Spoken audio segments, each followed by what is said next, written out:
Jeg er opvokset på landet og har boet 8 år i Odense og har læst i Odense. Og da vi begyndte sådan at skulle kigge efter og slå os ned og begyndte at tænke over, om vi skulle have nogle børn, så var vi ikke i tvivl om, at vi skulle bo på landet igen.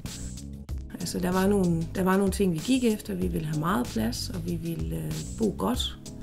Og det skulle også være mulighed for, at vores børn så på et senere tidspunkt kunne komme herfra igen. Der skulle være noget okay offentlig transport. Første gang vi var og se på huset, der fik vi nøglen med hjem. Vi var ikke i tvivl om, at nu var vi kommet hjem. Altså, vi sov her faktisk samme nat på luftmadrasser. Det var rigtig hyggeligt. Som sagt, så var vi jo ikke i tvivl om, at det var her, vi skulle bo. Det er et hus, der har sjæl, og det er et gammelt hus. Det er fra 1714, og næste år så skal vi fejre 300-årsfest.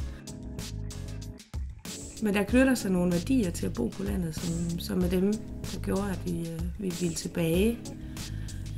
Altså, jeg synes, det er vigtigt med den der nærhed. Det er, at vi ved, hvem hinanden er, og vi kender naboerne. Og jeg synes også, jeg har fået noget engagement med i min rygsæk, som jeg gerne vil give videre til mine børn. Det er, at hvis ikke der rigtig sker noget, så kan man selv sætte noget i gang. Der er 10, 12, 15 foreninger, så uanset hvilke interesser man har, så kan man altid finde nogen at være sammen med om det. Når man kommer hjem fra arbejde, så kan man sådan kigge ind over byen og kigge på flagstængerne, og så kan man se, om der er sket et eller andet. Vi kaldte det for virkelighedens Facebook.